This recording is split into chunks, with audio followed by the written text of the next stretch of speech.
माताएं बहनों, आप सभी को हम बता दें कि जो व्यक्ति नवरात्रि का व्रत रखता है वह इस वीडियो को जरूर देखें। जो माता बहन नवरात्रि का व्रत नहीं भी रखती हैं या फिर पूजा पाठ आप करती हैं या फिर नहीं करते, पर आपको इस वीडियो को जरूर देखना चाहिए, क्योंकि आज की वीडियो में हम आपको बताएंगे कि नवरात्रि के दौरान कुछ ऐसी वस्तुएं हैं जिन्हें आपको भूल कर भी सेवन नहीं करना चाहिए। पर उससे पहले हम आपको बता देते कि इस बार नवरात्रि कितनी तारीख से प्रारंभ हो रही है और कितनी तारीख को समाप्त होगी। माताएं बहनों, आज की वीडियो आप पूरा जरूर देख लेना, क्योंकि आज की वीडियो देखा कि खास और ज्ञानवर्धक होने वाली है। अगर आप माता दुर्गा को मानते हैं तो इस वीडियो को लाइक कर दीजिए और जय मां अंबे, जय मां दुर्गा जरूर लिख दीजिए। ऐसा लिखने से भी आपकी हर मनोकामना इच्छा आज पूरी हो जाएगी, क्योंकि आज की वीडियो बहुत ही खास और ज्ञानवर्धक होने वाली है। इसलिए आप सभी से हाथ जोड़कर निवेदन है, चैत्र नवरात्रि 2026 की शुरुआत 19 मार्च 2026 गुरुवार से होगी और इसका समापन 27 मार्च 2026 शुक्रवार रामनवमी के दिन होगा। नवरात्रि के पहले दिन कलश स्थापना, घट स्थापना का विशेष महत्व होता है और इसका शुभ मुहूर्त 19 मार्च को सुबह लगभग 6:10 बजे से 8:35 बजे तक रहेगा, जिसमें सबसे उत्तम समय लगभग 6:52 बजे से 7:43 बजे तक माना जाएगा, जबकि अभिजीत मुहूर्त में भी दोपहर लगभग 12:05 बजे से 12:45 बजे तक घट स्थापना की जा सकती है। इन 9 दिनों में मां दुर्गा के 9 स्वरूपों की पूजा की जाती है। दुर्गा अष्टमी 26 मार्च 2026 को मनाई जाएगी और 27 मार्च 2026 को रामनवमी के साथ चैत्र नवरात्रि का समापन होगा। इस दौरान भक्त व्रत, पूजा पाठ और कन्या पूजन करके मां दुर्गा की कृपा प्राप्त करते हैं। नवरात्रि व्रत के दौरान अक्सर लोगों को कुछ ऐसी चीज खाने की सलाह दी जाती है जो न केवल शरीर को ऊर्जावान बनाए रखती है, बल्कि व्यक्ति को लंबे समय तक भूख भी नहीं लगने देती। लेकिन अक्सर लोग जानकारी की कमी के कारण अपनी डाइट में कुछ ऐसी चीजों को जोड़ लेते हैं जो सेहत को नुकसान पहुंचा सकती हैं। इन चीजों के कारण अक्सर व्यक्ति को पेट से जुड़ी समस्याएं होने लगती हैं, साथ ही थकान और सुस्ती भी आती है। ऐसे में इन चीजों के बारे में पता होना जरूरी है। आज का हमारा लेख इसी विषय पर है। आज हम आपको अपने इस लेख के माध्यम से बताएंगे कि नवरात्रि व्रत के दौरान ऐसी कौन सी चीजें हैं जिनके सेवन से व्यक्ति को नुकसान पहुंच सकता है। नवरात्र व्रत में क्या नहीं खाएं? अनाज। नवरात्र व्रत के दौरान अनाज खाने से बचना चाहिए, क्योंकि यह व्रत में पूरी तरह से वर्जित होते हैं। इसमें गेहूं के आटे से लेकर मकई का आटा, सूजी और सभी प्रकार की दालों से बचना चाहिए। इसकी जगह आप साबूदाने और कट्टू के आटा खा सकते हैं। प्याज नवरात्र के दौरान हरगिज प्याज का सेवन नहीं करना चाहिए। यह तामसिक भोजन में आती है और इसके सेवन से आपका व्रत टूट सकता है। ऐसे फूड्स खाने से भी बचें जिसमें प्याज हो। आप लौकी, आलू और टमाटर का सेवन कर सकते हैं। साथ ही नवरात्र के दौरान लहसुन खाने से भी बचना चाहिए, क्योंकि यह तामसिक भोजन की श्रेणी में आता है। ज्यादा तला भुना नवरात्र के व्रत में कई बार आप लंबे समय तक भूखे रहते हैं। माताएं बहनों, कि आप कमेंट बॉक्स में जय माता रानी अवश्य ही लिख दीजिए, जिससे कि माता रानी आपकी हर एक मनोकामना इच्छा पूरी कर दे और आप पर अपना विशेष आशीर्वाद आपको प्राप्त हो सके। इसलिए माता रानी के लिए इस वीडियो को लाइक और कमेंट बॉक्स में जय मां अवश्य ही लिखें। ऐसे में ज्यादा तला भुना खाने से ब्लोटिंग की समस्या हो सकती है। इस कारण आपकी तबीयत भी खराब हो सकती है। इस समस्या से राहत पाने के लिए हल्का और सुपाच्य भोजन खाएं। नवरात्रि में निम्नलिखित चीजें नहीं खानी चाहिए। मांसाहारी भोजन, मांस, मछली, अंडे और अन्य मांसाहारी उत्पाद। ये भोजन तमसिक ऊर्जा को बढ़ाते हैं और आध्यात्मिक विकास को बाधित करते हैं। नवरात्रि में मांसाहारी भोजन खाने से देवी की पूजा का फल नहीं मिलता है। मांसाहारी भोजन से शरीर में नकारात्मक ऊर्जा का प्रवाह होता है और मन अशांत होता है। शराब और नशीले पदार्थ। शराब, बियर, वाइन और अन्य नशीले पदार्थ, ये पदार्थ नकारात्मक ऊर्जा को बढ़ाते हैं और मन को अशांत करते हैं। नवरात्रि में शराब और नशीले पदार्थों का सेवन करने से घर में अशांति और कलह का माहौल बनता है। शराब और नशीले पदार्थों से शरीर और मन दोनों पर नकारात्मक प्रभाव पड़ता है। लहसुन और प्याज। लहसुन, प्याज और अन्य अशुद्ध सब्जियां। ये भोजन तमसिक ऊर्जा को बढ़ाते हैं और आध्यात्मिक विकास को बाधित करते हैं। नवरात्रि में लहसुन और प्याज का सेवन करने से शरीर में गर्मी बढ़ती है और आध्यात्मिक विकास बाधित होता है। लहसुन और प्याज के बजाय अन्य सब्जियों का सेवन करना चाहिए। कच्चा अनाज, कच्चा चावल, कच्चा गेहूं और अन्य कच्चे अनाज ये भोजन पाचन संबंधी समस्याएं पैदा कर सकते हैं। नवरात्रि में कच्चा अनाज खाने से शरीर में शुद्धता और स्वच्छता नहीं रहता। कच्चा अनाज खाने से शरीर में ऊर्जा की कमी होती है। तेल और घी से बने व्यंजन, फ्राइड फूड, पकौड़े और अन्य तेल और घी से बने व्यंजन, ये भोजन नकारात्मक ऊर्जा को बढ़ाते हैं और शरीर में मेद और कफ बढ़ाते हैं। नवरात्रि में तेल और घी से बने व्यंजनों का सेवन करने से घर में अशांति और कलह का माहौल बनता है। तेल और घी से बने व्यंजनों के बजाय अन्य तेलों का सेवन करना चाहिए। मछली और अन्य समुद्री भोजन, मछली, झींगे और अन्य समुद्री भोजन, ये भोजन तमसिक ऊर्जा को बढ़ाते हैं और आध्यात्मिक विकास को बाधित करते हैं। नवरात्रि में मछली और अन्य समुद्री भोजन खाने से शरीर में तमसिक ऊर्जा का प्रवाह होता है। मछली और अन्य समुद्री भोजन खाने से मन अशांत होता है। अंडे और मांसाहारी उत्पाद, अंडे, मांसाहारी मिठाइयां और अन्य मांसाहारी उत्पाद, ये भोजन तमसिक ऊर्जा को बढ़ाते हैं और आध्यात्मिक विकास को बाधित करते हैं।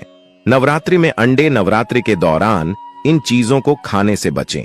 कुछ लोग नवरात्रों में अपने दिन की शुरुआत फलों के साथ करते हैं, लेकिन नाश्ते में केवल फल खाना सेहत के लिए नुकसानदायक हो सकता है। माताएं, बहनों, हर एक माता बहन तक, हर एक सुहागन तक यह वीडियो को जरूर शेयर करें, जिससे कि वह भी इस वीडियो से लाभ ही लाभ उठा सके। और कमेंट बॉक्स में जय माता रानी जरूर लिखें। फल खाने से न केवल शरीर में ब्लड शुगर लेवल तेजी से बढ़ सकता है, बल्कि व्यक्ति को थोड़े ही वक्त में भूख लगना भी शुरू हो जाती है। ऐसे में व्यक्ति को नाश्ते में फलों के साथ साथ सीड्स, ड्राई फ्रूट्स या जूस आदि को भी जोड़ना चाहिए। ऐसा करने से आपकी डाइट नियंत्रित रह सकती है। अक्सर लोग नवरात्रों के व्रत में अपनी डाइट में साबूदाने को जोड़ते हैं। साबूदाने को वह खिचड़ी के रूप में जोड़ते हैं, तो कुछ साबूदाने की टिक्की के रूप में इसका सेवन करते हैं। लेकिन आपको बता दें कि किसी भी चीज की अति हेल्थ को नुकसान पहुंचा सकती है। ऐसा ही कुछ साबूदाने के साथ भी है। यदि साबूदाने की खिचड़ी का सेवन जरूर से ज्यादा किया जाए, तो इससे साबूदाने में पाए जाने वाला स्टार्च शरीर में ग्लूकोज के रूप में बदल जाता है, जिसके कारण शरीर में ब्लड शुगर लेवल तेजी से बढ़ने लगता है। बता दें कि ब्लड शुगर लेवल बढ़ने से शरीर में एनर्जी की कमी हो जाती है और व्यक्ति को भूख भी ज्यादा लगती है। ऐसे में व्यक्ति को साबूदाने की खिचड़ी या टिक्की का सेवन सीमित मात्रा में करना चाहिए।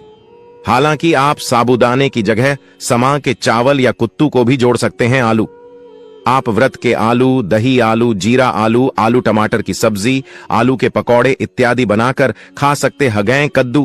कद्दू की सब्जी, हलवा, खट्टा मीठा कद्दू की सब्जी या पकौड़े बनाकर खा सकते हैं। शकरकंदी का हलवा, टिक्की या चाट बनाकर खाया जा सकता है।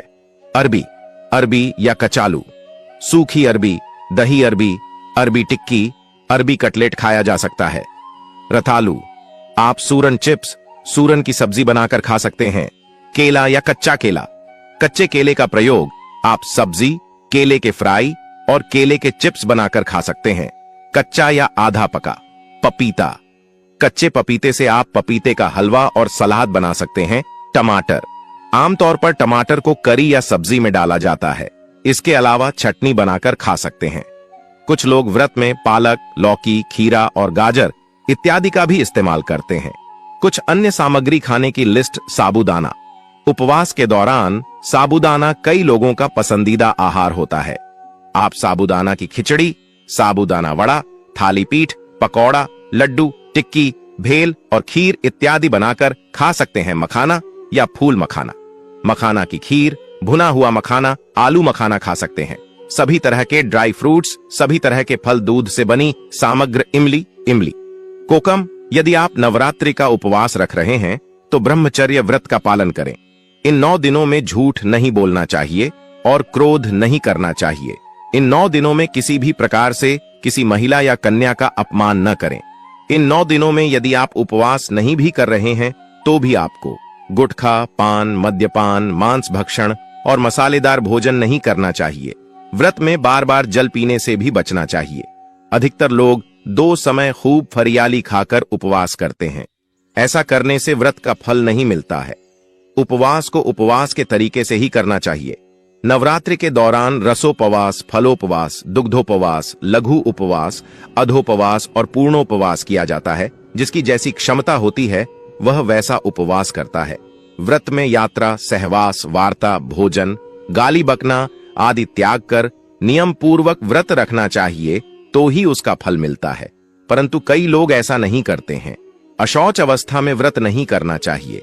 जिसकी शारीरिक स्थिति ठीक न हो, व्रत करने से उत्तेजना बढ़े और व्रत रखने पर व्रत भंग होने की संभावना हो, उसे व्रत नहीं करना चाहिए। रजस्वरा स्त्री को भी व्रत नहीं रखना चाहिए। यदि कहीं पर जरूरी यात्रा करनी हो तब भी व्रत रखना जरूरी नहीं है। युद्ध के जैसी स्थिति में भी व्रत त्याज्य है। माता जी का व्रत रखकर शास्त्र सम्मत विधिवत पूजा अर्चना करना चाहिए। माता बहनों, वीडियो को लाइक जरूर कर दे। व्रत को बीच में ही तोड़ना नहीं चाहिए। यदि कोई गंभीर बात हो तो ही माता से क्षमा मांगकर ही व्रत तोड़ा जा सकता है। अधोपवास अर्थात यदि एक समय भोजन करने का व्रत ले रखा है तो यह भी जानना जरूरी है कि भोजन में क्या खान और क्या नहीं खाना चाहिए। जैसे नवमी के दिन लौकी नहीं खाते हैं, सप्तमी, अष्टमी या नवमी के दिन व्रत का पारण कर रहे हैं तो व्रत का उद्यापन जरूर करें और 9 कन्याओं को भोजन कराकर उन्हें दक्षिणा देना चाहिए। तभी व्रत का फल मिलता है, जो आपको रोज सुबह नवरात्रि के दौरान करने चाहिए। मित्रों, आगे बढ़ने से पहले आप सभी से हाथ जोड़कर निवेदन है, लाइक जरूर कर दें और हर एक उसे माता बहन का जरूर शेयर करें। यानी कि जिसके जीवन में दुख समस्या खत्म होने का नाम नहीं रहे हैं। व्यक्ति को यह वीडियो की जरूरत है जिससे कि हर कोई इस वीडियो से लाभ ही लाभ उठा सके। और वीडियो को लाइक और शेयर जरूर करें। साथ ही साथ कमेंट के नीचे जय मां दुर्गा जरूर लिखें। मां दुर्गा के दरबार के अंदर आपकी हाजिरी लग जाए। आप बात करते हैं आपको कौन से उपाय करने चाहिए। दोस्तों, नवरात्रि का दौरान पिता का दिन होता है, अच्छा पवित्रता का दिन होता है। माताएं बहनों, इसलिए आप सच्ची हृदय से वीडियो को लाइक जरूर करें और ज्यादा से ज्यादा शेयर करें, जिससे कि माता दुर्गा की यह वीडियो भारत की हर कोने में पहुंच सके।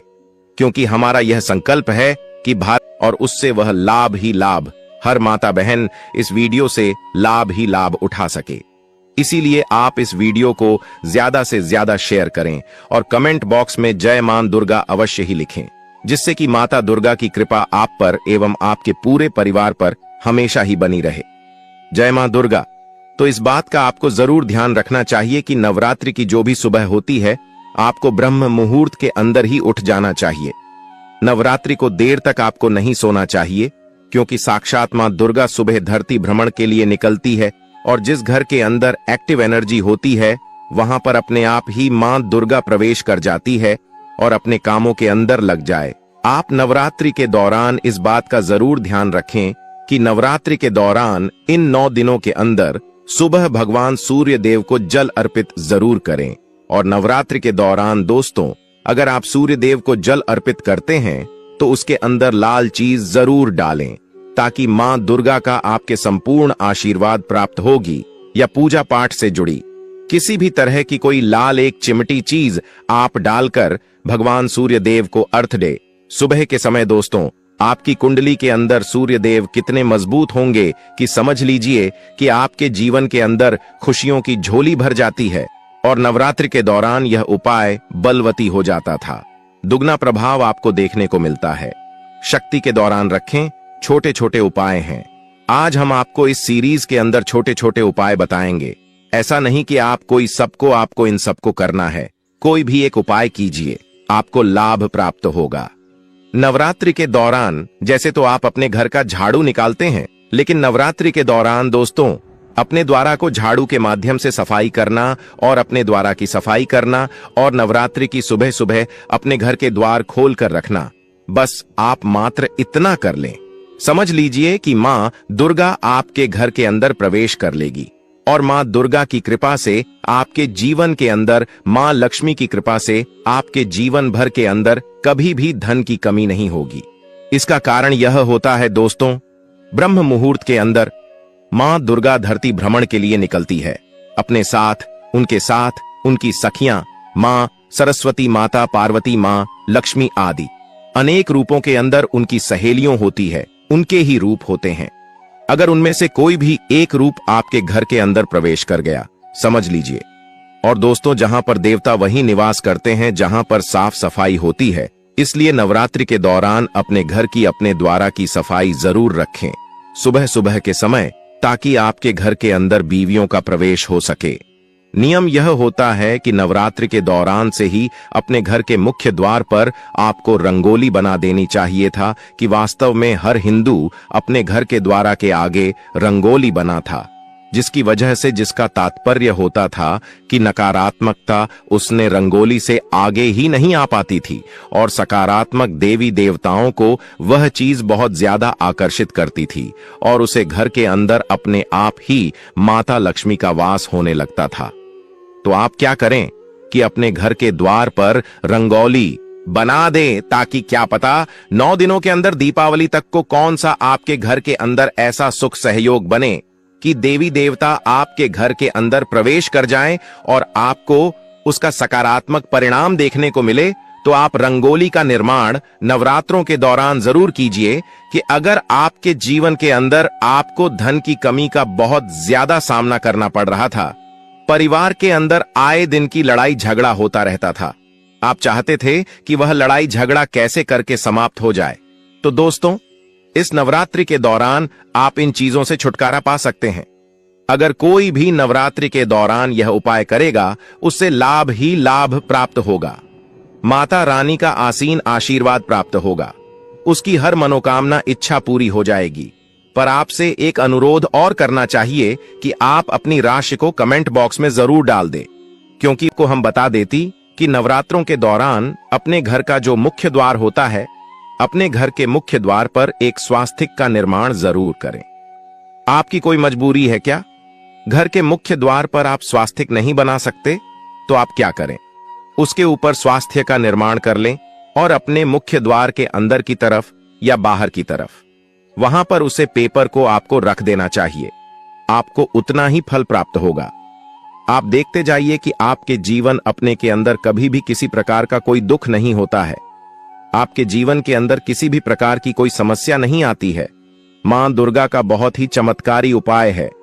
कोई स्वास्थिक अपने अपनी आपके घर की जो नकारात्मक चीज होती है, बुरी शक्तियां होती हैं, नजर दोष होता है, उसको वहीं पर समाप्त कर देता है और सकारात्मक शक्तियों को आपके पास अपने आप ही आमंत्रित करता है। दोस्तों, नवरात्रि के दौरान आ जाती है, आपके द्वार पर कोई पशु आ जाता है, तो दोस्तों उनको कभी भी खाली हाथ नहीं लौटना चाहिए। लेकिन नवरात्रि के दौरान दोस्तों धरती पर ज्यादा आकर्षित होते हैं। अपने आप ही पता नहीं किस रूप के अंदर कोई देवी देवता आपके घर के अंदर आ जाए और आपके पूरे शब्द या आपके द्वारा दी गई और ना उन्हें अगर क्रोधित कर देती है, तो वह आपके घर पर दोबारा लौटकर नहीं आते। अनुसार कोई साधु बाबा, कोई भिखारी आपके घर आ जाए, तो आप उसे पहले तो अपने रुपया भी ना दें, बस अपने खाने के लिए कुछ चीज नवरात्रों के दौरान अनुदान बहुत अच्छा माना जाता है। और ऐसा माना जाता है कि अगर आपने आने का दान कर लिया, तो समझ लीजिए कि आपको सुख प्राप्त हो गया। उनके माध्यम से ही आपको सब चीज मिल जाती है। तो फिर आपको क्या करने की आवश्यकता रहती है? इसलिए नवरात्रि के दौरान अपने द्वार पर सुबह के समय अगर कोई आता है, तो आप उससे कुछ न कुछ देखकर ही आप घर से विदा करें, कि नवरात्रि के रोज सुबह आपको एक उपाय कर देना चाहिए, निश्चित तौर से धन से भर देती है। नहीं, आपको कोई प्रकार का कोई समस्या आने वाली है। नवरात्रि के दौरान दोस्तों आपको जरूरत होती है, आपके आसपास सकारात्मक ऊर्जा बढ़ाने की माध्यम से संबंध होता है। हमने भी आपको कितनी बार ही बोला है कि तुलसी को दीपक रात्रि के समय जलाना चाहिए और तुलसी के आगे रात्रि के समय दीपक जलाकर तुलसी मित्रों का जाप करना चाहिए, कि घर के अंदर जो तुलसी का पौधा है, सुबह ब्रह्म मुहूर्त के अंदर अर्थात कि सूर्य उदय होता है और आप भगवान सूर्य देव को जल देते हैं। इस समय एक नियम बनाने की, उसमें आप एक शुद्ध घी का दीपक तुलसी के आगे जरूर करें और साथ ही साथ धूप दीप अगरबत्ती भी आपसे संभोग हो तो ज्यादा से ज्यादा आप करें, क्योंकि दोस्तों नवरात्रों के दौरान तुलसी माता को सुबह और शाम के समय, वैसे भी आगे कार्तिक का महीना होता है, समझ लीजिए कि कार्तिक महीने के अंदर जितनी ज्यादा तुलसी की पूजा की जाए उतना ही ज्यादा आपको प्रभाव देखने को मिलता है। क्योंकि दोस्तों कार्तिक का महीना तुलसी माता को समर्पित महीना होता है और अगर आप इन दिनों के दौरान तुलसी को सुबह और शाम घी का दीपक करते हैं, आप उसके अंदर एक इलायची डाल सकते हैं ताकि उसकी सकारात्मक आपके घर के पूरी तरफ आवरण बना लेती है। और दोस्तों अगर समझ लीजिए कि माँ दुर्गा को इस चीजों की, माँ लक्ष्मी को इन चीजों की सुगंध मात्र ही दौड़ी चली आती है और आपको तो समझ लीजिए कि आपके घर के अंदर उनका स्थायी निवास हो जाता है और आने वाला जो आपका समय रहता है बहुत ही अच्छा रहता है। आने वाले समय के अंदर आपको किसी भी प्रकार की कोई विपत्ता का सामना नहीं करना पड़ता। इतना प्रभावशाली और यह छोटा सा उपाय है, बस आपको करना कुछ नहीं है, ना आपकी कुछ ज्यादा लागत आने वाली है। समझ लीजिए कि आप देवी देवताओं को अपने घर में आमंत्रित कर लेंगे, माँ दुर्गा को आप अपने घर के अंदर आमंत्रित कर लेंगे तो आपको किस चीज की जरूरत पड़ने वाली है और आपके जीवन के अंदर कभी भी किसी प्रकार का कोई दुख दारुणिया नहीं रहने वाला है। जो भी व्यक्ति उपाय को करेगा उसकी हर मनोकामना इच्छा पूरी होगी, माता रानी का मिलेगा असीम आशीर्वाद होगी। हर मनोकामना अच्छा 24 घंटे के अंदर ही पूरी। अभी तक आपने इस वीडियो को अपनी हर एक माता बहन के चरण किया हो तो जरूर कर दीजिए और हर एक ग्रुप में भी उसे वीडियो को जरूर शेयर करें ताकि हर एक सुहागन को यह ज्ञानवर्धक जानकारी उन तक पहुंच सके और वह लाभ ही लाभ उठा सके।